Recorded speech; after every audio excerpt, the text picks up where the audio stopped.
Welcome to our YouTube channel. इस lecture में हम बात करेंगे chapter 8 electromagnetic wave complete revision.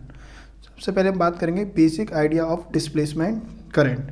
देखिए, मैक्सवेल ने यहाँ वर्क किया इस चैप्टर में, और मैक्सवेल से पहले ये माना जाता था कि जो सोर्स ऑफ इलेक्ट्रिक करंट, यानी अगर किसी वायर में इलेक्ट्रिक करंट है तो उसके पास क्या रहे होंगे, फ्री इलेक्ट्रॉन्स रहे होंगे उस मेटलिक वायर में या उस मेटलिक कंडक्टर में। मीन्स अगर कहीं पर वायर में इलेक्ट्रिक करंट है तो वहाँ फ्री इलेक्ट्रॉन्स रहे होंगे।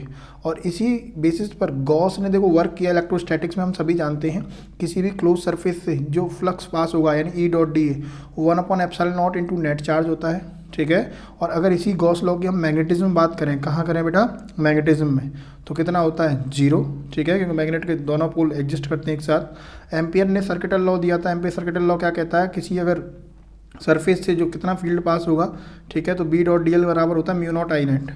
किरचॉफ के रूल हमने पढ़ के आ रहे हैं इलेक्ट्रोमैग्नेटिज्म में, Kirchhoff current law, Kirchhoff voltage law. Kirchhoff current law क्या कहता है, incoming current equals to outgoing current, यानी जितना करंट आएगा उतना ही करंट जाएगा। यानी हम अगर बात करें बेटा किरचॉफ की, वोल्टेज लॉ क्या कहता है, जो सभी वोल्टेज का सम होगा पूरे किसी क्लोज लूप के लिए वो कितना होता है, 0।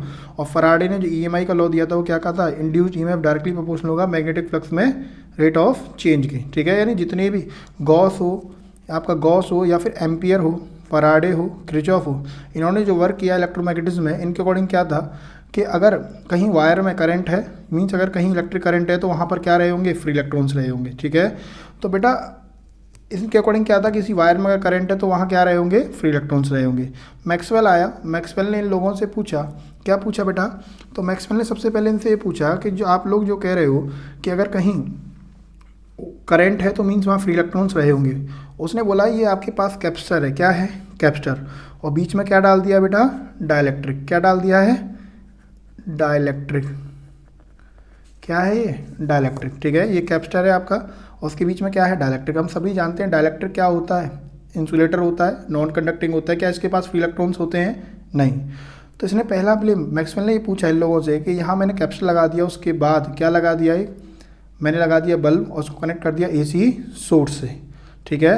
तो उसने कहा कि ये जब मैंने डाइलेक्ट्रिक लगा दिया और ये नॉन कंडक्टिंग है तो क्या यहाँ फ्री इलेक्ट्रॉन्स होंगे, नहीं। अगर फ्री इलेक्ट्रॉन्स नहीं होगी तो क्या बल्ब ग्लो करना चाहिए, नहीं। तो ये बल्ब क्या कर रहा था बेटा, ग्लो कर रहा था। अरे हम जानते हैं कैपेसिटर कोई तो कंडेंसर कहते हैं, फैन वगैरह में कंडेंसर लगा होता है, एसी सोर्स से कनेक्ट होता है, फिर भी फैन वर्क करता है। जबकि हम जानते हैं जो डाइलेक्ट्रिक होता है वो इंसुलेटर होता है, वो इलेक्ट्रिसिटी को कंडक्ट नहीं करेगा, क्यों, क्योंकि उसके पास फ्री इलेक्ट्रॉन्स नहीं है, ठीक है। तो इसने ब्लेम में यही डाला, ब्लेम में यही पूछा कि अगर मैं बल्ब लगा दूं किसी कैपेसिटर के पास, ठीक है, कैपेसिटर से सीरीज में बल्ब को ज्वाइन करा दिया, और हम जानते हैं जो डाइलेक्ट्रिक होता है वो इंसुलेटर होता है, इसके पास फ्री इलेक्ट्रॉन्स नहीं होंगे, फिर ये बल्ब ग्लो क्यों कर रहा है। अगर बल्ब ग्लो कर रहा है, बीच में फ्री इलेक्ट्रॉन्स तो नहीं है, अगर मैं इस कैपेसिटर को हटा दूँ यहाँ से और मैं स्पेस खाली छोड़ूँ तो बल्ब ग्लो नहीं करना चाहिए। तो अब बल्ब ग्लो क्यों नहीं कर रहा, अब बल्ब ग्लो क्यों नहीं कर रहा, ये इसको एक्सप्लेन नहीं कर पाए। दूसरा इसने ये पूछा कि बेटा ये आपका पैरेलल प्लेट कैपेसिटर है, इसने आर डिस्टेंस पर कंपास रखा, वहाँ कंपास निडल में क्या है, डिफ्लेक्शन, मीन्स यहाँ पर क्या था बेटा, मैग्नेटिक फील्ड था, और उसी कंपास को उतने ही आर डिस्टेंस पर ऊपर रखा, यहाँ भी कंपास निडल में क्या है, डिफ्लेक्शन। तो इसने कहा कि भाई तुम्हारे अकॉर्डिंग तो यहाँ देखो बीच में क्या है, डाइलेक्ट्रिक, डाइलेक्ट्रिक क्या है, इंसुलेटर, जिसके पास फ्री इलेक्ट्रॉन्स नहीं है, तो क्या यहाँ फ्री इलेक्ट्रॉन्स नहीं तो क्या करंट आना चाहिए, नहीं। अगर करंट नहीं आना चाहिए तो क्या फील्ड आना चाहिए, नहीं। लेकिन फिर भी कंपास में निडल में दोनों जगह डिफ्लेक्शन आ रहा है, मीन्स दोनों जगह मैग्नेटिक फील्ड आ रहा है। तो इसने मैक्सवेल ने इन लोगों से पूछा लेकिन ये इसको एक्सप्लेन नहीं कर पाए, ठीक है। यानी अगर इसने मैक्सवेल ने क्या किया बेटा, एम्पियर का ही लॉ लगाया, कहाँ पर, पी पर। तो हम जानते हैं बी डॉट डी एल बराबर mu naught I net. Suppose करो कितना करंट जा रहा है इस वायर में, यहाँ आई सी फॉर कंडक्शन करंट, ठीक है। आगे सुनो बेटा, देन बी कांस्टेंट बाहर डी एल, ये तो हम कर चुके हैं बेटा, छोटा छोटा डी एल, यहाँ एम्पियरिंग सरफेस, छोटा छोटा डी एल इसका पूरा आएगा, कितना होता है बेटा, आर रेडियस है तो 2πr, तो बी की वैल्यू क्या आएगी, म्यू नॉट आई अपॉन 2πr।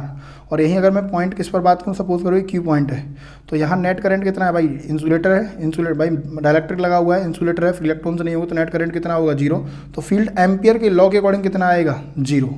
कितना आएगा, 0, जबकि कंपास के निडल में क्या आ रहा था, डिफ्लेक्शन। तो मैक्सवेल ने यही पूछा कि बताओ अगर मैं एम्पियर का लॉ लगा रहा हूँ तो यहाँ फील्ड आ रहा है 0, जबकि निडल में डिफ्लेक्शन आ रहा है, ऐसा क्यों। ये लोग इसको एक्सप्लेन नहीं कर पाए। फिर मैक्सवेल ने अपने अकॉर्डिंग इसको डिफाइन किया।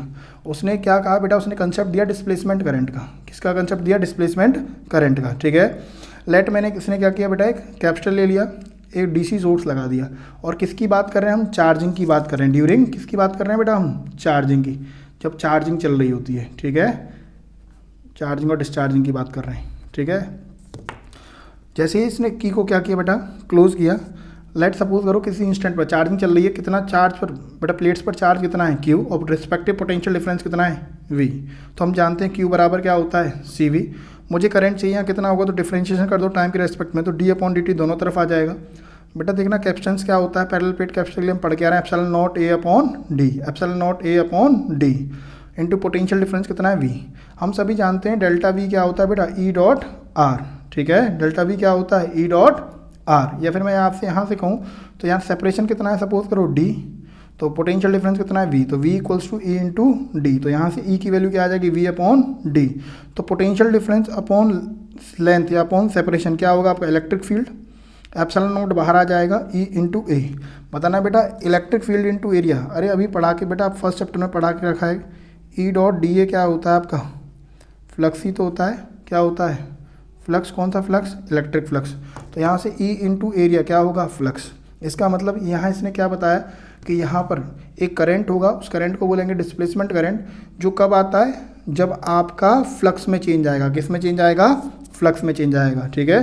यानी जब जब बेटा क्या होगा, इलेक्ट्रिक फ्लक्स में चेंज आएगा, ठीक है, आपके पास क्या आएगा, एक नई तरीके का करंट आएगा इनकी प्लेट्स के बीच में, उसको बोलेंगे डिस्प्लेसमेंट करंट, और उसकी वैल्यू कितनी होगी, epsilon naught into rate of change in electric flux with respect to time. ये आपको याद रखना है, ठीक है, न्यूमेरिकल पॉइंट ऑफ व्यू के लिए। समझ में आया बेटा, ठीक है।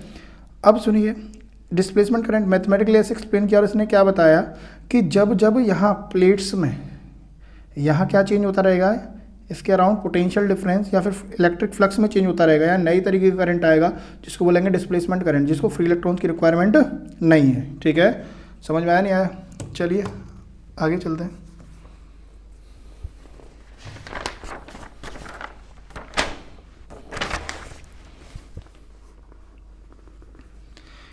इसके बिहाफ पर इसने क्या कंक्लूड किया, इसने कहा कि देखो जैसे हम कंडेंसर होता है, ठीक है, फ़ैन वगैरह में लगा होता है, वहाँ बेटा हम जो हमारे पास कंडेंसर लगा होता है वहाँ जैसे एसी सोर्स से कनेक्ट कराते हैं, और हम जानते हैं हर आधी साइकिल के बाद करंट अपनी डायरेक्शन को चेंज करता है, मीन्स वहाँ चार्ज की वैल्यू चेंज होती है, कभी प्लेट पॉजिटिव बनेगी और अगली बार वही प्लेट नेगेटिव, यानी चार्ज वेरी करेगा मीन्स पोटेंशियल डिफरेंस चेंज होगा, और V चेंज होगा यानी इलेक्ट्रिक फील्ड चेंज है, पहले फील्ड की डायरेक्शन पॉजिटिव से नेगेटिव इधर, अगली बार रिवर्स, फील्ड चेंज करेगा यानी फ्लक्स चेंज करेगा। यानी उसने ये बताया कि अगर फ्लक्स में चेंज आ जाए या फिर फील्ड में चेंज आ जाए या फिर पोटेंशियल डिफरेंस चेंज हो जाए, चार्ज चेंज हो जाए, कोई भी एक फिजिकल क्वांटिटी चेंज हो जाए, तो वहाँ एक नई तरीके का करंट आएगा जिसको बोलेंगे डिस्प्लेसमेंट करंट।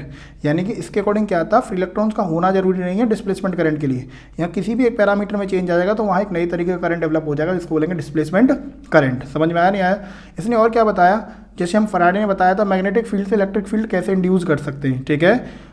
तो इसने क्या बताया बेटा कि जब time varying magnetic field, Faraday ने बताया था इलेक्ट्रिक फील्ड बन सकता है, तो इसने बताया था कि चेंज इन इलेक्ट्रिक फील्ड भी किसको बना सकती है, मैग्नेटिक फील्ड को। चेंज इन इलेक्ट्रिक फील्ड भी किसको बना सकती है, मैग्नेटिक फील्ड को, ठीक है।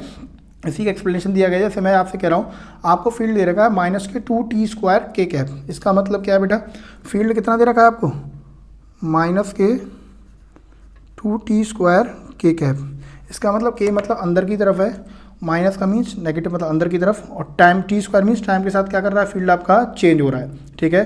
तो अगर जैसे मैं t की वैल्यू 1 2 3 4 टाइम डालूंगा तो फील्ड की वैल्यू बढ़ती जाएगी, तो अंदर फील्ड बढ़ता जा रहा है, अंदर फील्ड बढ़ रहा है मीन्स इस लूप से अगर मैं बात करूँ तो फ्लक्स भी बढ़ रहा होगा, और बेटा अगर फ्लक्स बढ़ रहा है मीन्स फ्लक्स में चेंज आया तो यहाँ EMI होगा कि नहीं होगा, तो यानी करंट इंड्यूस होगा।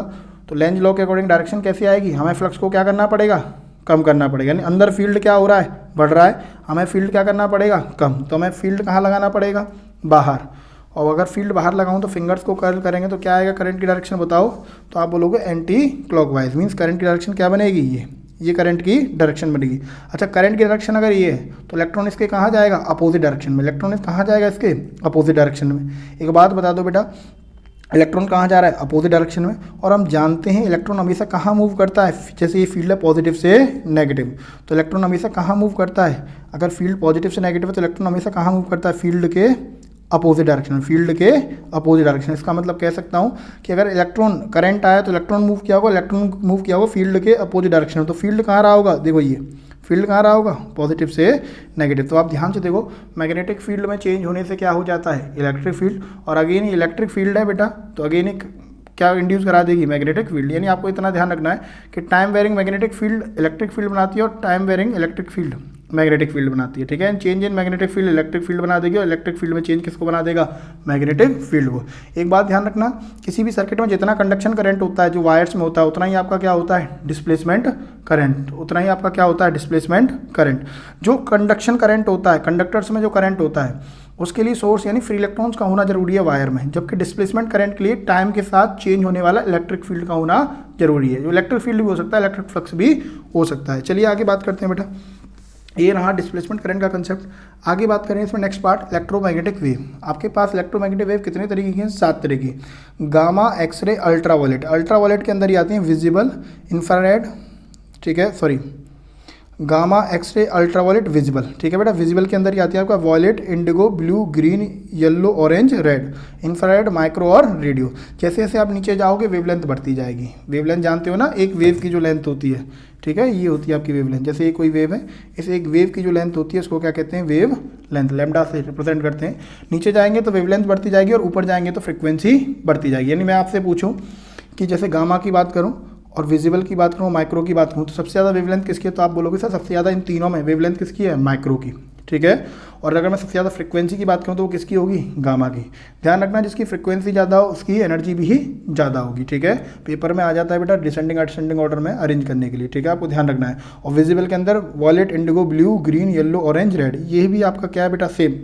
नीचे जाएंगे तो वेवलेंथ बढ़ेगी, ऊपर जाएंगे तो फ्रीक्वेंसी बढ़ेगी। इसकी प्रॉपर्टीज़ पूछी जा सकती हैं, आपको पता होना चाहिए। ये प्रॉपर्टीज़ बेटा, पहली प्रॉपर्टी क्या है, जो आपकी इलेक्ट्रोमैग्नेटिक वेव है ये कैसे प्रोड्यूस होती हैं, ये चार्ज के एक्सेलरेट और ऑसिलेट करने से प्रोड्यूस होती हैं। अभी समझाया था, जैसे आपके पास एक कैपेसिटर था कि नहीं था, एक प्लेट क्या थी बेटा, जैसे किसी इंस्टेंट पर सपोज करो प्लेट कैसी है, पॉजिटिव, और ये प्लेट कैसी थी, नेगेटिव। ये किससे कनेक्ट थी, एसी सोर्स से। किससे कनेक्ट थी, एसी सोर्स से, ठीक है। तो बेटा हो क्या रहा था, यहाँ पे बीच में जो करंट आ रहा था उस करंट को क्या कर रहे थे, डिस्प्लेसमेंट करंट। वो वाकई में क्यों आ रहा था, क्योंकि फ्लक्स में चेंज हो रहा है, क्योंकि हर आधी साइकिल के बाद करंट की डायरेक्शन क्या हो रही है, चेंज। पहले करंट इधर है, नेक्स्ट हाफ साइकिल में करंट की डायरेक्शन क्या होगी, अपोजिट। पहले करंट की डायरेक्शन इधर से पॉजिटिव से नेगेटिव, नेक्स्ट में क्या होगी, पॉजिटिव से नेगेटिव, फिर अगेन अपोजिट। समझ में आ रहा नहीं आ रहा, इसका मतलब क्या है बेटा, लगातार पहले चार्ज इस प्लेट से यहाँ गया, अगली बार सपोज करो ऐसे समझ सकते हैं, पॉजिटिव चार्ज यहाँ से यहाँ मूव किया। हम जानते हैं चार्ज नेगेटिव मूव करता है, लेकिन समझाने के लिए फर्स्ट हाफ साइकिल के लिए पॉजिटिव से नेगेटिव यहाँ, और नेक्स्ट हाफ साइकिल के लिए पॉजिटिव से नेगेटिव यहाँ। तो वाकई में चार्ज का एक्सेलेरेशन चल रहा है, चार्ज का क्या हो रहा है, ऑसिलेशन हो रहा है, ठीक है। तो यहाँ पर जो नए तरीके का करंट आया उसको डिस्प्लेसमेंट करंट आएगा, और डिस्प्लेसमेंट करंट किस फॉर्म में आया होगा, इलेक्ट्रोमैग्नेटिक वेव की फॉर्म में, ठीक है। तो इलेक्ट्रोमैग्नेटिक वेव किससे बनती है, चार्ज के एक्सेलेरेशन या फिर ऑसिलेशन से। ध्यान रखना, इनको मीडियम की रिक्वायरमेंट नहीं होती, इनको कोई मीडियम की रिक्वायरमेंट नहीं होती। ये न्यूट्रल होती है नेचर में, इनके पास कोई चार्ज नहीं होता, यानी कि किसी इलेक्ट्रिक और एक्सटर्नल मैग्नेटिक फील्ड में डेविएट नहीं होंगी, ये डेविएट नहीं होंगी। ये वैक्यूम में बात करें तो इनकी स्पीड मैक्सिमम होती है, और वो होती है 3 × 10⁸ मीटर पर सेकंड, यानी लाइट की स्पीड से मूव करती है। और डिफरेंट मीडियम में इनकी डिफरेंट स्पीड होती है। चलिए बेटा आगे चलते हैं।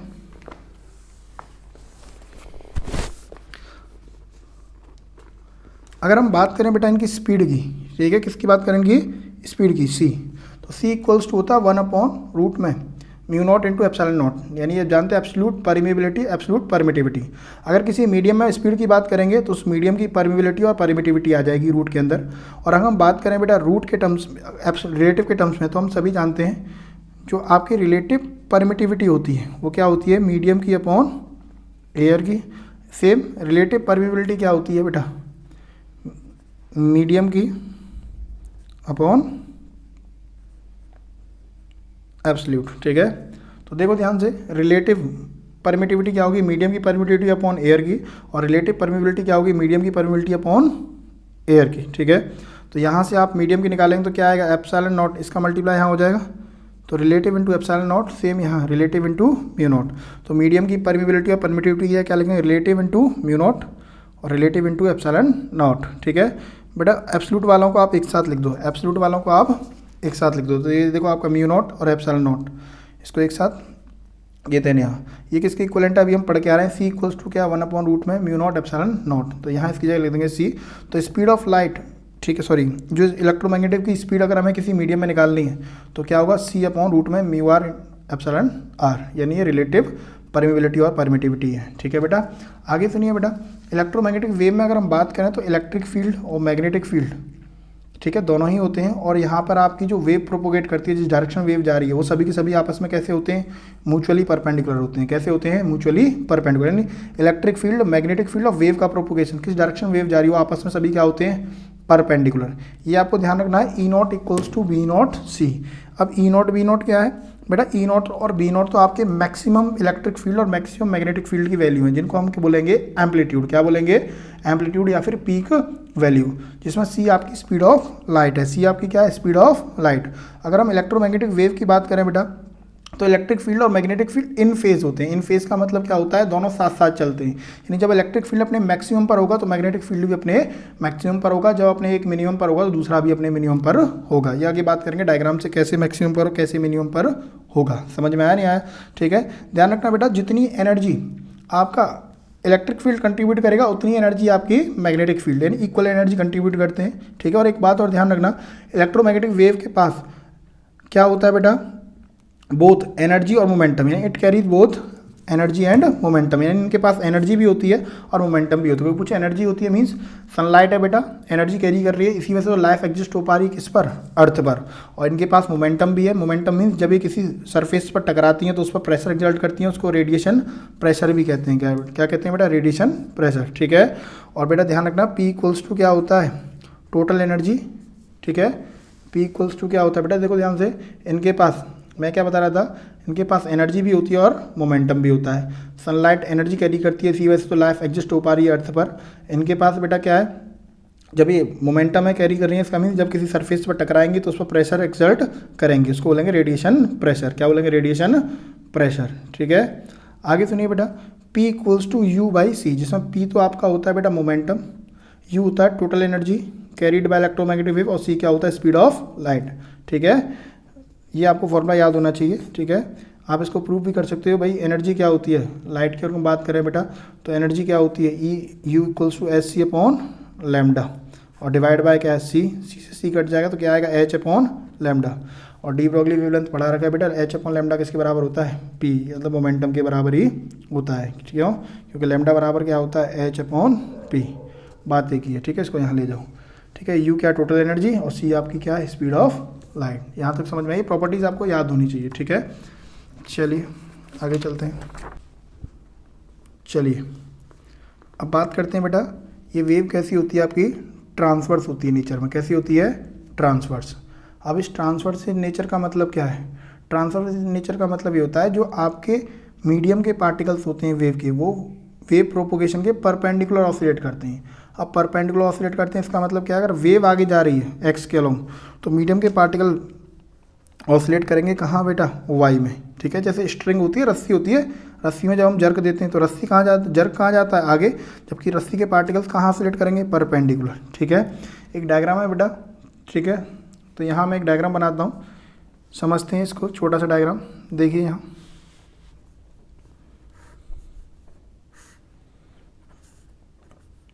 ये आपका इलेक्ट्रिक फील्ड है, डॉटेड वाला क्या है बेटा आपका, मैग्नेटिक फील्ड।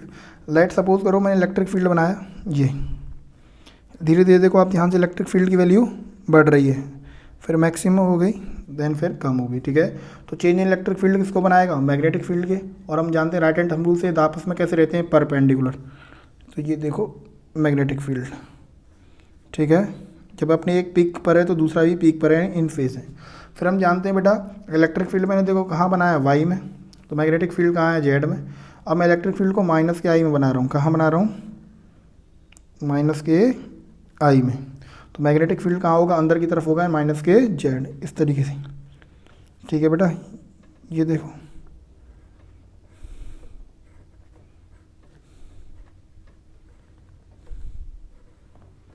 ठीक है, तो आप ध्यान से देखो, इलेक्ट्रिक फील्ड आपका कहाँ है बेटा, वाई में। मैग्नेटिक फील्ड कहाँ है, के कैप जेड में। और वेव कहाँ जा रही है, एक्स में। यानी तीनों के तीनों आप ध्यान से देखो परपेंडिकुलर है कि नहीं, इलेक्ट्रिक फील्ड, मैग्नेटिक फील्ड और वेव का प्रोपोगेशन। ठीक है, समझ में आया नहीं आया? ये देखो किसमें बेटा, बाहर वाले प्लेन में। ठीक है, जेड में।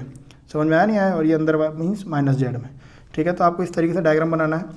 एक बात ध्यान रखनी है, क्वेश्चन आता है बेटा वेव, अगर सपोज करो यहाँ वेव किस तरफ जा रही है, आई में, कहाँ जा रही है, आई में, तो इसका मतलब हम जानते हैं क्रॉस, इतना तो आप सभी जानते हो, ठीक है। जैसे मैं आई लिख रहा हूँ, यहाँ जे लिख रहा हूँ और यहाँ के, तो आई क्रॉस जे क्या होता है, के। इसका मतलब अगर मुझे आई चाहिए तो क्या होगा, जे क्रॉस के, यानी अगर वेव आई में गई है मीन्स एक्स में गई है, तो बेटा ध्यान रखना ई क्रॉस बी बराबर हमेशा होता है वेव का प्रोपोगेशन डायरेक्शन के लिए। तो इलेक्ट्रिक फील्ड कहाँ रहा होगा, जे में, और मैग्नेटिक फील्ड कहाँ रहा होगा, के में। इलेक्ट्रिक फील्ड जे यानी समझ रहे हो, यानी कि वाई में, और मैग्नेटिक फील्ड जेड में, जब ये वेव कहाँ जाएगी, एक्स में, ठीक है। ये मैथमेटिकल सुनिए बेटा, जैसे मैं इलेक्ट्रिक फील्ड वेव क्लास 11 अगर आपको याद होगी, नहीं है तो यहीं याद कर लेना।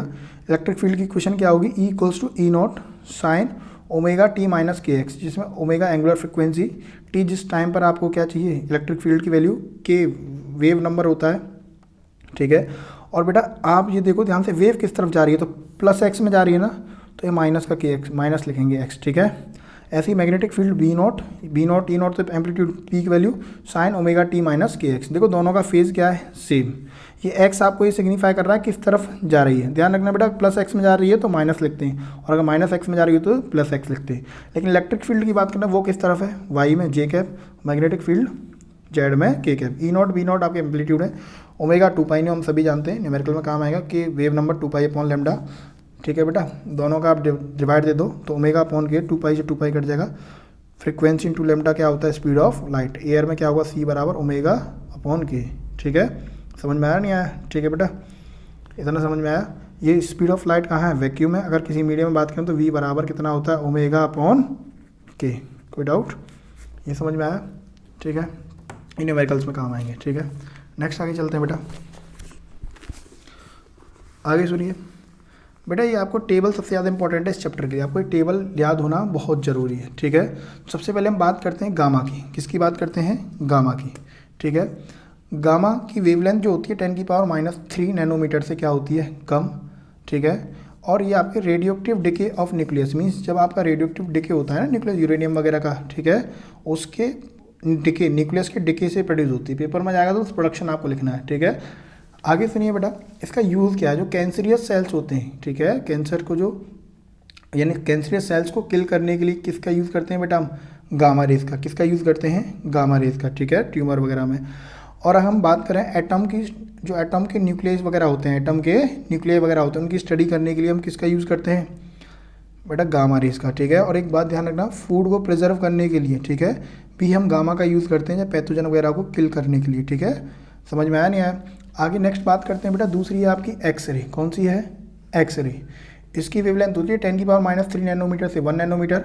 एक्सरे ट्यूब्स होती हैं, उसमें इलेक्ट्रॉन को काफ़ी बहुत ज़्यादा वेलोसिटी पर एस्लेट और डीएस्लेट कराया जाता, काफ़ी ज़्यादा वेलोसिटी पर मूव कराया जाता है, और वो मेटल की प्लेट से टकराता है। उस केस में वहाँ पर जो वेव्स आती हैं वो कौन सी होती हैं, एक्सरे, ठीक है बेटा। इसका यूज़ क्या आप सभी जानते हैं, किसी मेटल में डिफेक्ट वगैरह को पहचानने के लिए, to detect flaws and defects in metal में यूज़ किया जाता है। और बेटा एक्सरे मशीन, भाई एक्सरे वगैरह भी कराते हैं बॉडी के इमेजेस वगैरह को कैप्चर करने के लिए, क्योंकि मसल से इजीली एक्सरे पास हो जाती है, बोन से पास नहीं होती, ठीक है। आगे हम बात करें बेटा किसकी, अल्ट्रा वायलेट की। 1 नैनोमीटर से 1 नैनोमीटर तो 400 नैनोमीटर तक होती है। ये बेटा प्रोडक्शन क्या है, जब आपने, मैंने एटम चैप्टर में पढ़ाया था, वहाँ आपने देख रखा होगा, जो इनर शेल इलेक्ट्रॉन से, इसका मतलब क्या है, जब हायर एनर्जी लेवल से लोअर एनर्जी लेवल में जब इलेक्ट्रॉन आता है ना, जंप करता है, तो उस केस में एनर्जी को क्या करता है बेटा, फोटोन के टर्म्स में रिलीज़ करता है, ठीक है। यानी किस में आएगा, ध्यान रखना, आएगा 1 में, लेकिन आ कहीं से भी सकता है। तो उस केस में जो एनर्जी फोटोन के टर्म्स में रिलीज़ करेगा वो अल्ट्रा वायलेट रीजन की होगी। कोई डाउट, यूज़ क्या है इसका, वाटर प्यूरीफायर्स में यूवी प्रोटेक्शन भी लिखा रहता है, वहाँ यूज़ करते हैं वाटर प्यूरीफायर्स में।